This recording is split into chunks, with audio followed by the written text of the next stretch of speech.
Robin Hood Radio and the Robin Hood Radio Network is proud to present Leonard Lopate at Large, lively hour-long in-depth discussions providing overviews and context to topics usually covered in partial measures. His guests include leading thinkers, scientists, artists, economists, farmers, historians, authors, and politicians.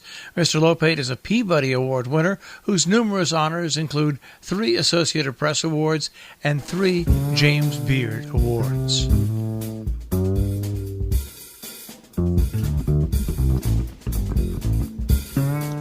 Welcome to Leonard Lopate at Large. I'm Leonard Lopate. It's hard not to feel sorry for anyone whose private text messages have been stolen and made public, even if that person is Jeff Bezos, founder and CEO of Amazon and the richest man in America. But that sympathy is tempered somewhat when one realizes how much money Amazon and Jeff Bezos have made by invading the privacy of everyday citizens. Thanks to Amazon, police departments and surveillance organizations like the NSA can easily identify people who attend a political rally or are just waiting at a bus stop. Alexa, Amazon's personal assistant, can identify accents and pinpoint where users are from.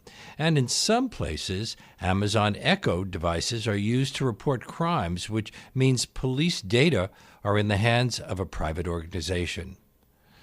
Glenn Greenwald investigated Amazon's participation in police activities in his recent Intercept article called Jeff Bezos Protests the Invasion of His Privacy as Amazon Builds a Sprawling Surveillance State for Everyone Else. Mr. Greenwald is a journalist, constitutional lawyer, author of 4 New York Times bestselling books on politics and law, and one of the 3 founding editors of The Intercept. His most recent book is No Place to Hide, about the U.S. surveillance state and his experiences reporting on the Snowden documents. Welcome to our show. I appreciate it. Hi.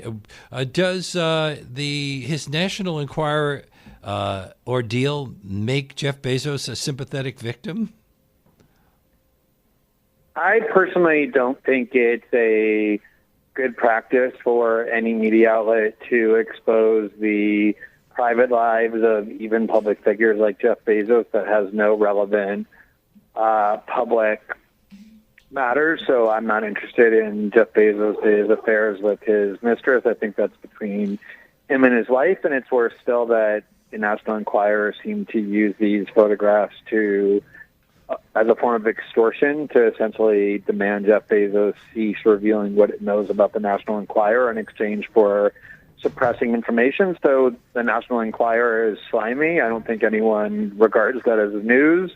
And I think Jeff Bezos' privacy was violated in a way that nobody should cheer. The ironic part of it is everything that you talked about previously, though, which is that Jeff Bezos is a major, major player in helping the U.S. government and police departments and governments around the world violate people's privacy on a much larger and more invasive scale than what the National Enquirer did to him.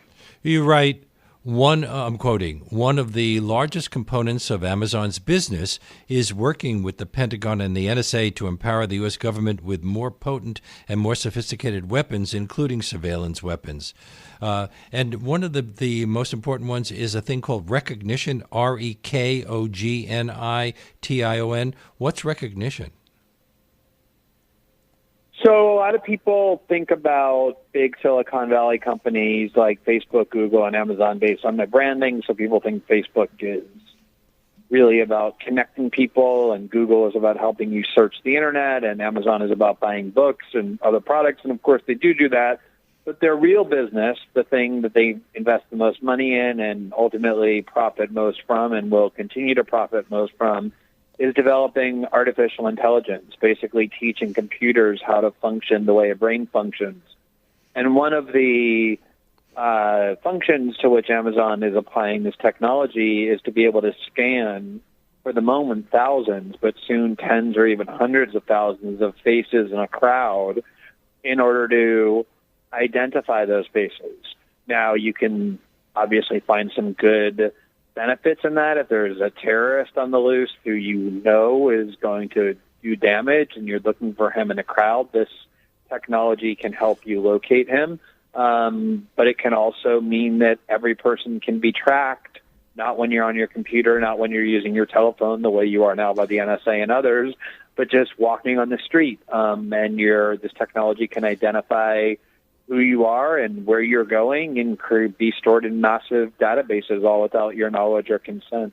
And also, you say, detect and extract text within images, compare and match faces. It can do all sorts of things that might alarm us. Should we be alarmed? Yeah, absolutely. I mean, I think that one of the interesting aspects of how our privacy is invaded is, as you said in the introduction, I spent several years working through the Snowden documents to report on how the NSA, or in the UK, the GCHQ, these government spy agencies are developing technologies to spy on people in mass, not just terrorists, but mass surveillance of entire populations. But at least there is some transparency requirement. They're required to report to congressional committees about what they're doing. There are legal restrictions on the types of things they're able to do. In contrast, what these Silicon Valley giants are doing, and when I say giants, I mean that we haven't really ever had in the history of commerce, companies this rich, this powerful, this amount of data, this amount of technology. They're more powerful than most nation states, if not all.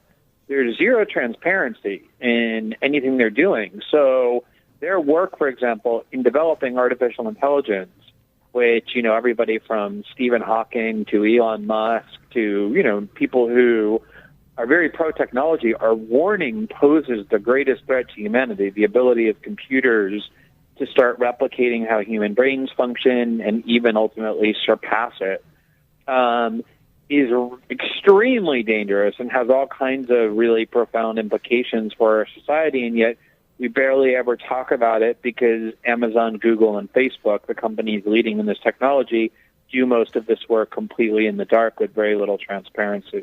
Although Amazon seems to be proud of it, according to its public website, recognition can recognize up to 100 faces in a single image, and it can, I'm quoting, accurately capture demographics and analyze sentiments for all faces in group shows, crowded events, and public places such as airports and department stores. Does that mean that, for example, the NYPD can take a photo of a demonstration and then identify who the protesters are and gauge their sentiments? Yeah, it's exactly what it means in that. You're exactly right, is that a lot of what we're able to know is what Amazon tells us through their promotional materials. They boast about it. So imagine all the things that they don't tell us that they're doing that they don't yet want us to know. But even what they're admitting they're now capable of doing, and this isn't science fiction stuff that they hope in 10 years to be able to implement. These are products that are currently in use with government agencies and law enforcement agencies, including police departments. And it's exactly the kind of thing that you described is exactly the kind of threat that it poses. So you go to an anti-war rally or you go to a Black Lives Matter rally to protest police violence, and unbeknownst to you, your presence at these rallies are being recorded. And ultimately, not just your presence, but as Amazon's material suggests, they're able to analyze your mood. Do you look aggressive? Is your facial energy and your bodily posture and the gestures you're making passive? Are they angry? Are they threatening? All using analytical metrics that we can't analyze and can't access. And all of this information is being handed over to whoever pays Amazon, who can then store it and keep it and use it for whatever purposes they want. How do they collect this data? Well, they use it through, I mean, we all have the experience, I'm sure, or at least anybody who uses Facebook, for example, of if you put a photograph of your family on Facebook without asking Facebook to do it, Facebook will analyze the facial identity, facial features of the people in the photos, and will know oftentimes immediately exactly who those people are, because the artificial intelligence Facebook has already developed enables the matching of the face to whatever is in their database that tells you what face that belongs to. So Amazon is just doing it on a much larger scale. They're using public cameras that have been installed in most places in large cities in the name of counterterrorism or combating crime.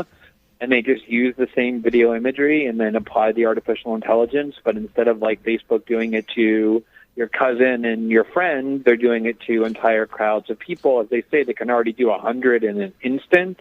And obviously the work is being done to make it increasingly more rapid and higher numbers who can be identified at once. Do they combine it with what happens when Facebook or Google asks us to tag people in a photo? Are they creating similar databases? And can you or I find out if we're in these databases? Well, to me, as a journalist, but also as a citizen and a privacy advocate, this is the most dangerous part to me, is not what we know, which already is disturbing, but what we don't know. So if you were to, for example, serve a FOIA request on the New York City Police Department or the FBI or various British police agencies like the MI5 and MI6 that are using this technology, and ask how it's being used, towards what purpose, to whom has it been applied, they're going to tell you that this is proprietary information, that national security and other security values prevent them from telling you or allow them to conceal it from you. There's very little congressional oversight. There's very little legislative oversight. These are all within the mandates of what local police departments are charged with doing.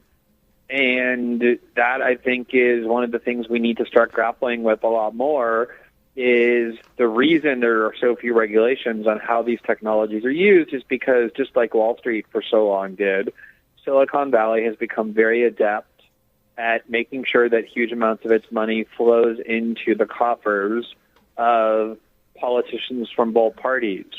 So members of the New York State Legislature or State Senate or congressional delegations have huge amounts of money from Google, Facebook, Amazon, and the like. And the last thing they're interested in doing is enacting legislation that makes it more difficult for these companies to disseminate their products, including by allowing the public to know how they're being used. Years ago, it was revealed that if you made a FOIA request for your FBI file and there wasn't one, the FBI opened a file on you. So you're darned if you do and you're darned if you don't. I'm speaking. Yeah, I mean, FOIA is really an illusion. There's several organizations devoted to just FOIAing everything. And even to this very day, there's documents from the 1950s and the 1960s which the government refuses to release on secrecy grounds. And occasionally they dribble out, and you get to read J. Edgar Hoover's telegrams from 1957. And they're instructive and interesting, but it took, 6 decades to see them. So, yes, there are technically transparency laws, but there's so many exceptions to them that they essentially are really more illusory than anything else. I'm speaking to Glenn Greenwald, whose recent article in Intercept is headed, "Jeff Bezos Protests the Invasion of His Privacy as Amazon Builds a Sprawling Surveillance State for Everyone Else." This is Leonard Lopate at Large on WBAI, New York 99.5 FM. Is there a business use for recognition? Do companies want to monitor what's being said about them on social media and prevent their ads from being placed on sites that they would prefer not to be in?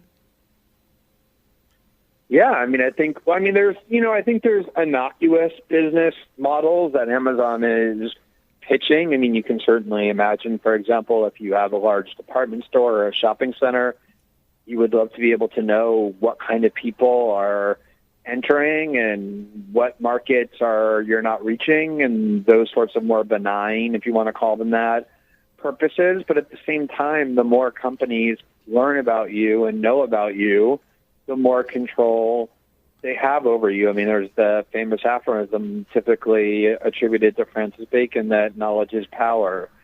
And this is something I talked about a lot during the NSA reporting that we did, which is there's always this question of, well, why does the NSA want to collect so much information about the U.S. population or the population of other countries or other governments? And the answer is because the more you know about people, about what they're doing, about how they behave, about how they think, the more you can control and influence those behaviors and those choices. And as I said before, that's what really the business model of Silicon Valley is trying to understand as best as possible how the human brain works so that you can anticipate what it does collectively and influence it and replicate it. You can anticipate where markets are going to move. You can produce novels that couldn't be written by a single human brain. You could perhaps find cures for diseases, but at the same time, keep track of what everybody is doing so that you have full-scale monitoring and control of populations.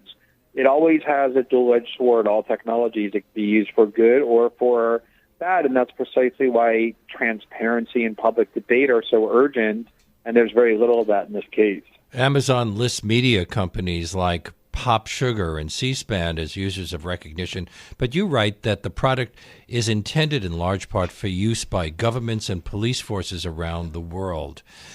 You live in Rio de Janeiro, don't you? Does Amazon have much of a presence in Brazil? I don't know that Amazon does have much of a presence in Brazil, but I can tell you that, as a lot of your audience probably knows, there was an election in Brazil in November where a very far right-wing government, a very far right-wing political figure who had long been on the fringes of Brazilian politics was elected, basically promising to usher in some of the more repressive policies of the dictatorship, the military dictatorship that ruled Brazil over for 21 years until 1985. And a big part of why he won was because there's a crime epidemic in Brazil and a security epidemic. And he promised to restore authority and law and order. And one of the first things that the top officials in his government did was travel to Israel and travel to China and travel to Singapore in order to learn as much as they could about the technologies those repressive governments employ in order to keep the population under control.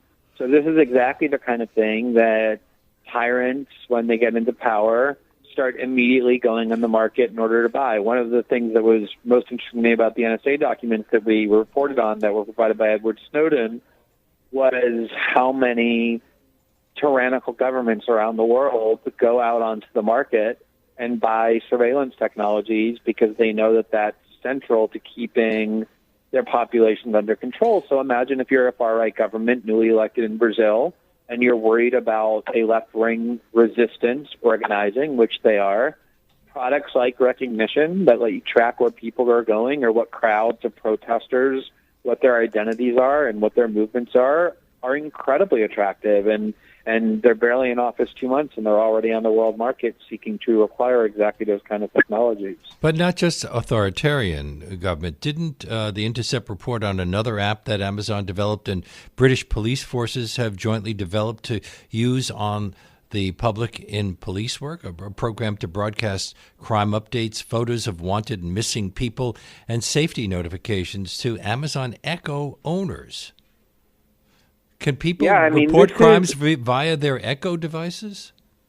Yeah, I mean, this is one of the. Sometimes it's not nefarious; it's just negligent. So, a lot of what's happening is outsourcing of government and police and surveillance functions to private corporations. So again, I'll use the Snowden example. When we did the Snowden reporting, as it turned out, 80% of the NSA spying is done not by the NSA, which at least is a government agency within the strictures of democratic controls, but is done by the private contractors that the NSA pays to carry out these functions, like Booz Allen Hamilton and the other major spying companies, which means the data is not in the hands of your government. It's in the hands of private corporations, private parties that can do anything with it. We know, for example, there's been big scandals with how Facebook has been using its data, collecting huge amounts of data on its users, and then selling it to places like Cambridge Analytica, which then used it to try and figure out how to manipulate people to generate the election outcome they wanted in 2016. So with Amazon, a major part of what they're doing is they are acting as kind of the conduit or the vessel for police forces and intelligence agencies around the world. One of Amazon's biggest contracts to date was a $600 million contract with the CIA to act as the CIA's cloud service storage. So when the CIA collects intelligence and information about governments and people, it doesn't go into CIA servers, it goes onto Amazon servers, which the CIA pays Amazon in order to maintain and to keep. And that's exactly what's happening. It services all 17 agencies that make up the intelligence community. Precisely. So you think about the power that gives Jeff Bezos, who, by the way, also is now the sole owner of the Washington Post, one of the most influential media outlets on the planet, who has an interest in serving the interest and agenda of the CIA, but also maintaining the policies of the CIA that are very beneficial to Amazon. And at the same time, he's doing the same thing with even local police forces. So you're right. So if you report something to a neighbor, or report to the police something that you think a neighbor is doing, whether it's true or not, you can do it through an app that Amazon has developed that police forces are using. And that information isn't kept confidentially by the police department. It's stored by Amazon and oftentimes accessible to huge numbers of people, which is why I say that so much of Amazon's business is about invading people's privacy so much more extensively than Jeff Bezos just had his invaded by the National Enquirer. Well, on its website, Amazon says that facial recognition should never be used in a way that violates an individual's rights. But is that even possible to control? Right. Do we have the right to anonymity when we're in the places that, according to Amazon, recognition works well? Group photos, crowded events, public places such as airports and department stores, and maybe political demonstrations? Yeah, I mean, it's a meaningless statement because there's no action backing it up. Everyone knows Facebook is a huge violator of privacy, and yet in every document they have, Facebook says, we as a company take your privacy very seriously. That's just written by some PR person that has no influence over the actual behavior of Facebook. Same is true of Amazon. I don't think there's a single case, certainly Amazon doesn't claim there's one. I've researched a lot. I don't know of one where Amazon, for example, has refused to sell its product to a government agency or a law enforcement agency on the grounds that it violates the rights of individuals using Amazon products. So they can say that all they want, but without there being any actions to make that meaningful, it's really just a kind of a marketing pitch. Now, it's interesting that Bezos owns the Washington Post, as you point out, a newspaper that the president hates because he feels that it's too liberal and critical of him. So this sounds like the kind of thing that the Washington Post would editorialize against. Well, I find it really interesting, though, because the Trump era has kind of scrambled political coalitions in a really interesting way. One of President Trump's most ardent opponents is not the Democratic Party or liberals, who obviously don't like him, but it's the CIA and the intelligence agencies and what conservatives like to call the deep state. And it isn't really in doubt that, for example, the CIA has been very active against first the Trump candidacy and now the Trump presidency. President Obama's acting CIA director, Michael Morrell, in 2016 during the campaign, wrote an op-ed in the New York Times explicitly endorsing Hillary Clinton and saying that he thought Donald Trump was an agent of the Kremlin.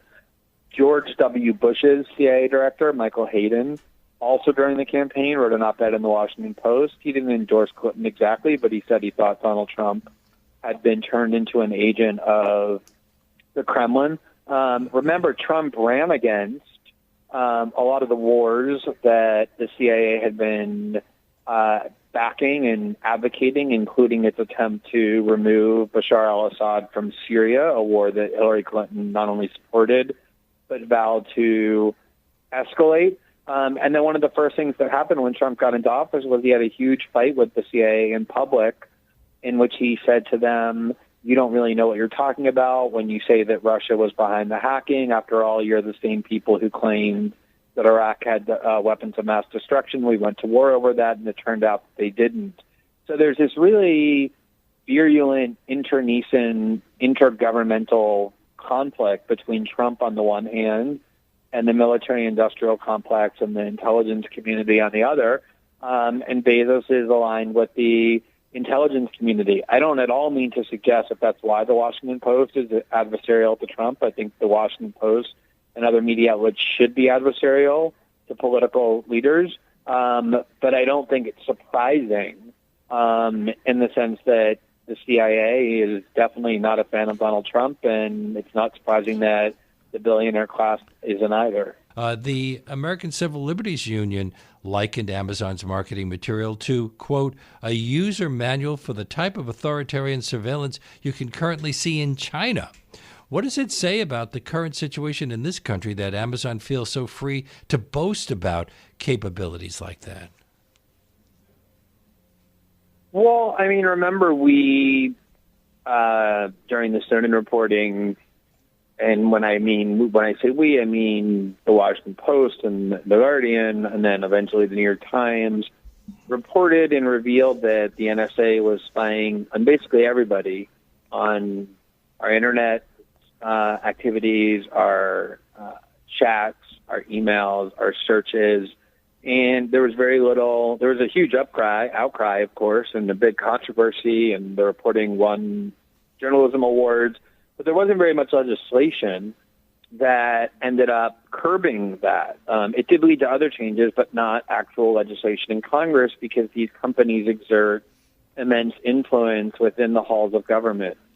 And one of the things governments are really adept at doing is using fear to control populations and to make them be willing to give up their rights. So if you talk enough about Al-Qaeda, and then eventually Al-Qaeda stopped scaring people, so instead that shifted to ISIS, and in some circles it's now Russia. You always need some kind of a foreign villain. Trump talks a lot about immigrants and criminals domestically in order to scare people. Fear is a really powerful motivating factor for humans because it's an important part of our makeup. So if you can keep people in fear enough and then tell them that this technology is going to protect them and save them and shield them and their children from bad people, whether it's Muslim terrorists or Russians or immigrants or domestic criminals, people are going to be swayed that even though they value their privacy, it's worth sacrificing in the name of security. This has been a tactic repressive governments and Western democratic governments, which are often repressive, have used for a long time and continue to use it. And Silicon Valley knows that and uses the same kinds of manipulative tactics to ensure that people don't object to what they're doing. Well, do you think they're aware of the extent to which privacy is up for sale by companies like Amazon?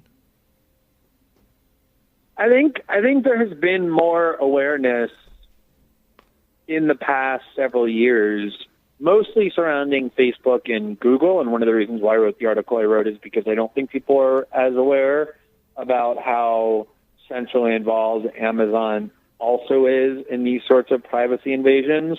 But one of the really pernicious ideas that has been inculcated in a lot of people's brains is that if you're not a terrorist, if you're not a criminal, if you're not doing anything wrong, then there's no need for you to worry about your privacy. Nobody cares about your emails, planning your Little League games for your kids, or carpooling, or when you're going to visit your mother. And I think one of the problems that we have as people who care about privacy is making people realize that, in fact, all of us have things to hide, right? We put locks on our bedroom and bathroom doors and we use them. We put passwords on our social media accounts. There are all kinds of things that we would only tell our spouses or our psychiatrists or our doctors or our lawyers or our best friends that we would never want anybody else to know. Privacy is a very important value for human beings because it's necessary that we have a place where we can go without people judging what we're doing or seeing what we're doing. That's where creativity and dissent and experimentation reside. And when you give that up, you lose a huge part of what it means to be a free human being. But these companies have really successfully persuaded people that their privacy is not of any real value and they should be willing to give it up, and they shouldn't be worried as long as they're not, bad people doing bad things. But didn't Recognition incorrectly identify Representative John Lewis and 27 other lawmakers as people charged with a crime? I'm wondering if there's a racial bias in the widespread deployment of facial recognition software. Oh, there's no question that, in fact, there's a lot of data that a lot of these products have much higher error rates for non-whites and for racial minorities. And obviously part of the ACLU's big concern is that, as is typically the case for weapons you put into the hands of law enforcement, they're going to be employed against the most marginalized populations. I remember early on with no-fly lists, people with common names. I remember one of the most famous examples being Senator Ted Kennedy ended up on the no-fly list. He wasn't able to board a plane because somebody else with his name, I think associated with the IRA or some other group, ended up with his name on the no-fly list, and they confused them. So there's lots of room for human error, but there's also, far worse than that, the fact that these kinds of weapons are typically directed at racial minorities, at people who are dissidents, at the most marginalized groups, and the science itself seems to have a built-in bias against people of color as well in terms of being able to identify them properly or correctly. And imagine what that could mean if you're misidentified as somebody who the police want, and you're a black man or a Muslim, and they think you're a terrorist or a criminal, even though you're not, because this software has misidentified you, the kinds of dangers that you get exposed to as a result. In the blog post in which Jeff Bezos revealed AMI's attempt to blackmail him, he wrote, "If in my position I can't stand up to this kind of extortion, how many people can? But how many people will have the means to challenge an arrest made because Recognition incorrectly placed them in the scene of a crime?" Well, I think I actually thought that was an interesting point from Jeff Bezos, was that when you are the world's richest person and you are incredibly powerful, you don't have very much to lose, and you're not going to be easily intimidated, and you're not particularly vulnerable either to extortion threats from the National Enquirer or from things like the surveillance state, although it does seem that the National Enquirer's reporting of the extramarital affair that he had at least played a role in the end of his 25-year marriage, so it did cost him something.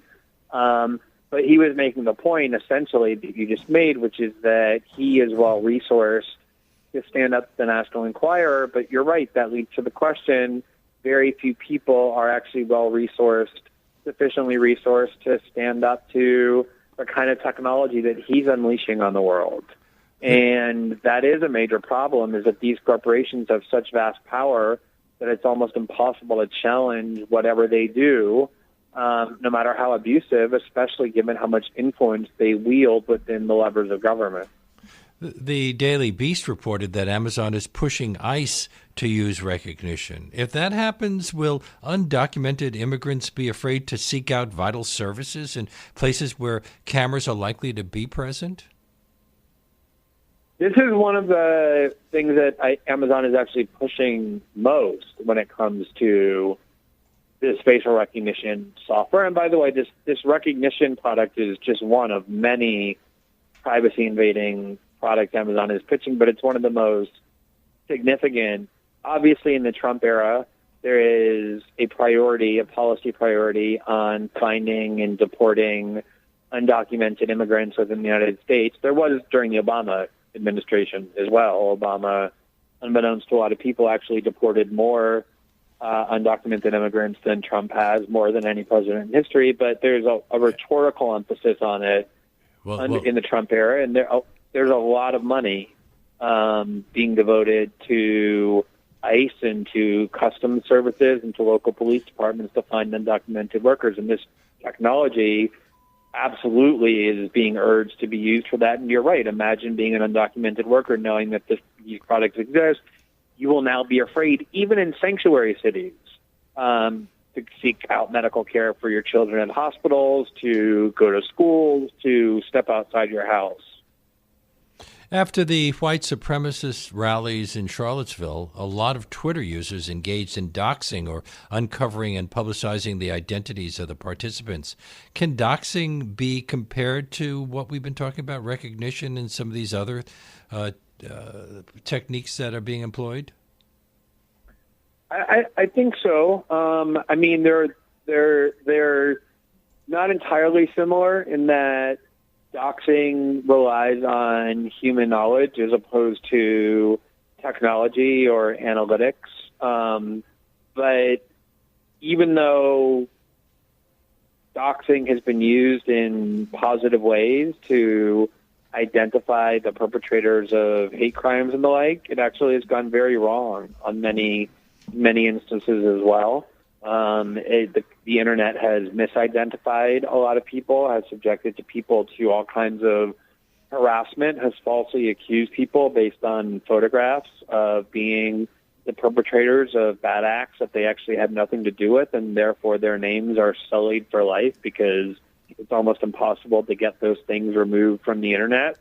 So to me, one of the dangers of these kind of technological products is somewhat similar to doxing, which is that neither of them have any real due process to them or checks on errors. I mean, before a journalist, I was a lawyer, and embedded in the judicial process is a series of checks to make sure that if you're accused of having done something, you have all kinds of opportunities to defend yourself and to prove that the accusations are false. And even with all those safeguards, we still get it wrong all the time, and people who are innocent are ultimately found guilty of things they didn't actually do.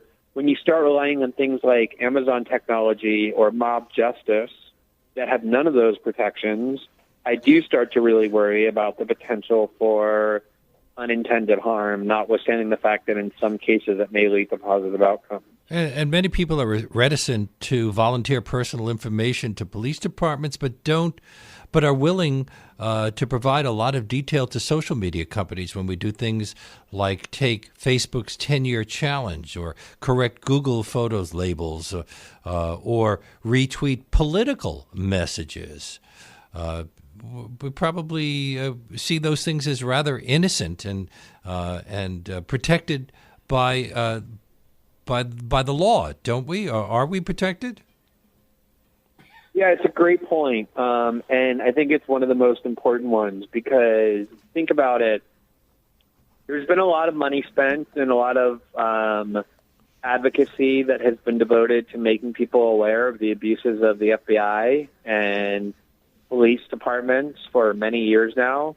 There's still a lot of people who trust the FBI and police departments, but there's a lot of media coverage of the abuses they've engaged in. There's social movements that have risen in response to them. But these corporations spend huge amounts of money to create literal happy face branding around it. I mean, the branding that people associate with mentally with Facebook is a happy thumbs up sign, or with Amazon, an actual happy face. The branding has been very aggressive to make you think these companies are benevolent and kind and mean no harm. And there's been very little coverage of the fact that they're actually crucial partners in all of these police agencies that we finally and wisely have come to distrust. And there's been an effort to conceal the real work that these companies do, so that you think Amazon just sells books and Facebook just lets you find your high school friends and Google just helps you search, when in reality the real work is being hidden. So it is creating this really dangerous climate where companies that don't deserve trust are in fact being trusted with all kinds of data that we would never, at least most of us, would never voluntarily hand over to the agencies with which these companies are hand-in-hand working quite directly. And you mentioned earlier Recognition isn't the only Amazon product that raises security concerns. Didn't The Intercept warn that Amazon's Ring security cameras are putting its users at risk? You quote, Ring has a history of lax, sloppy oversight when it comes to deciding who has access to some of the most precious, intimate data belonging to any person, a live, high-definition feed from around and perhaps inside their house. And the ACLU wrote about Ring.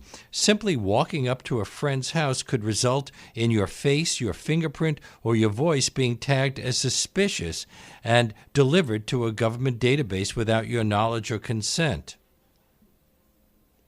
Exactly. This is scary stuff.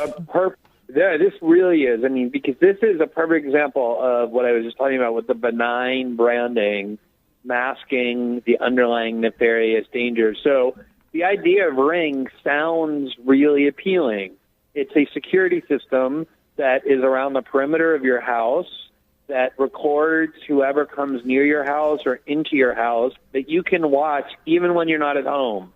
So if you're worried about the security system in your house, it's constantly recording who's coming, who's going. The problem is that that's incredibly intimate data. Who comes over to your house, when you leave your house, when you come back, who's inside of your house, how long they stay. So what is done with that data is of great importance. And Amazon, whether through negligence or other more intentional conduct like selling it, has made it available to Ukrainian programmers who have worked on the product, to people outside of the United States who have access to it. They've done very little to safeguard it.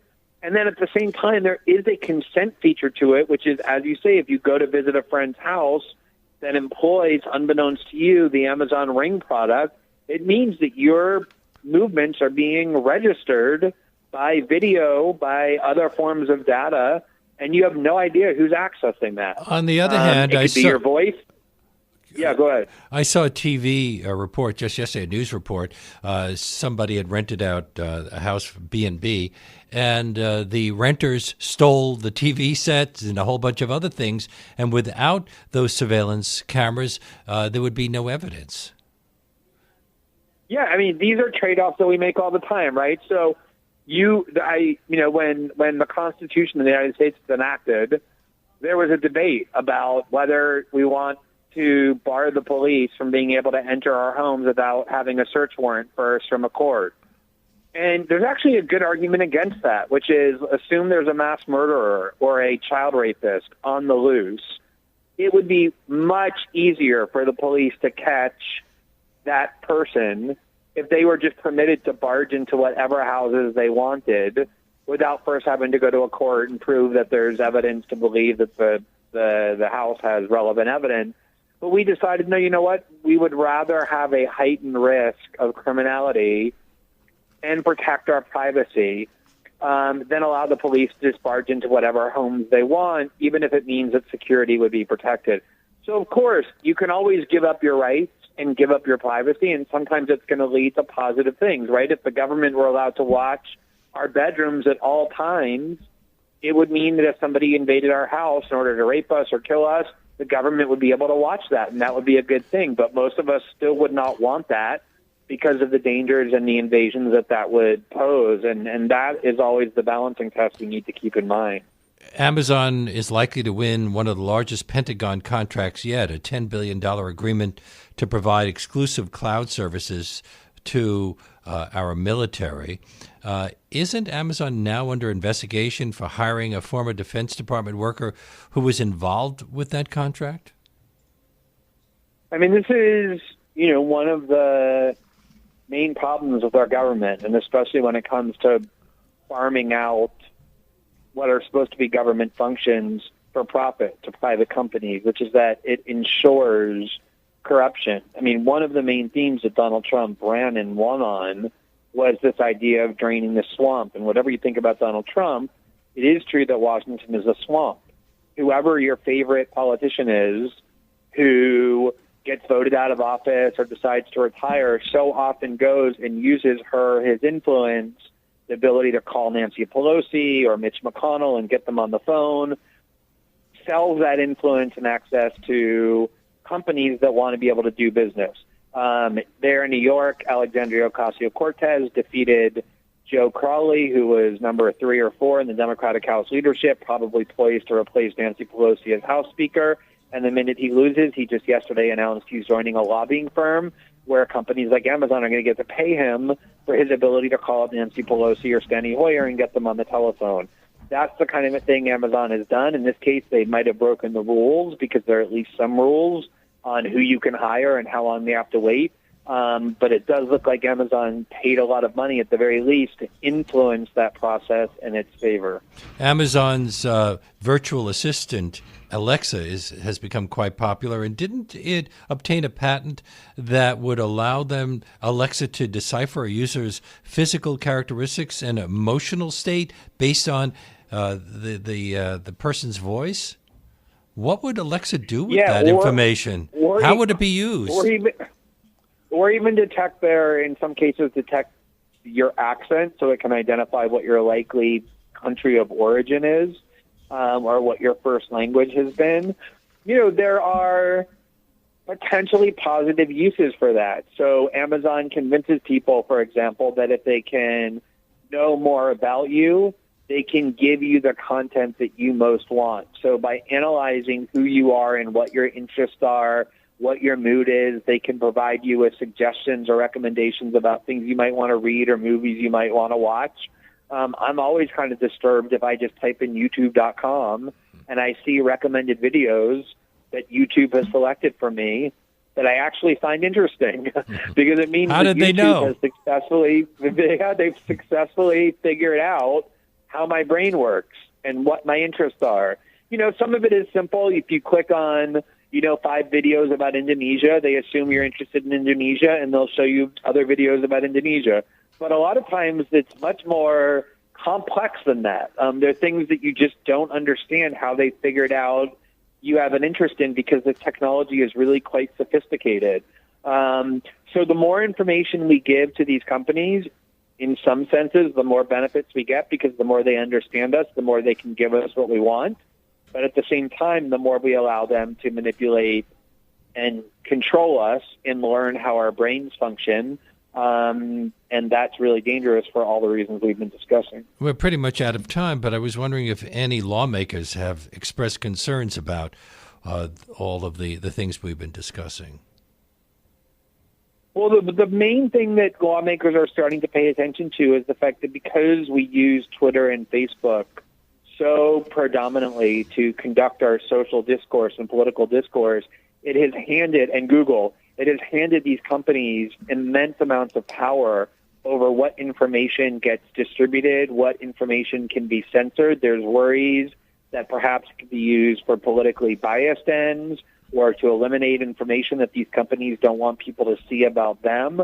That, I think, is starting to be kind of the gateway into finally asking the question, what dangers are posed by having companies that have this amount of power and this amount of control over our most important technologies? Glenn, how can people access your article, the one that we've been discussing, Jeff Bezos protests the invasion of his privacy as Amazon builds a sprawling surveillance state for everyone else? Did we just go to Google and type in intercept Glenn Greenwald? Or if you want to avoid Google for all the reasons we were talking about, you could just go to theintercept.com. I believe it's still displayed on the front page, but even if not, all of my articles are easily found on theintercept.com, and it's either the first or second one that should be listed. Thank you so much for being on our show. It's been a real pleasure. Thank you for having me. I really enjoyed the conversation. You too. And that brings us to the end of today's show. My great thanks to Glenn Greenwald, to Susie Stultz, who produced this segment, to Reggie Johnson, who was at the audio controls, to Charlie Morrow, who composed our theme music, and to my executive producer, Jesse Lent. Leonard Lopate at Large comes to you on Saturdays at 4 and Tuesdays at noon. You can subscribe to Leonard Lopate at Large podcast on iTunes and by clicking on Robin Hood Radio's archive program site, which is robinhoodradio.com. You can also check out Leonard Lopate at Large Facebook page. We hope to see you next week.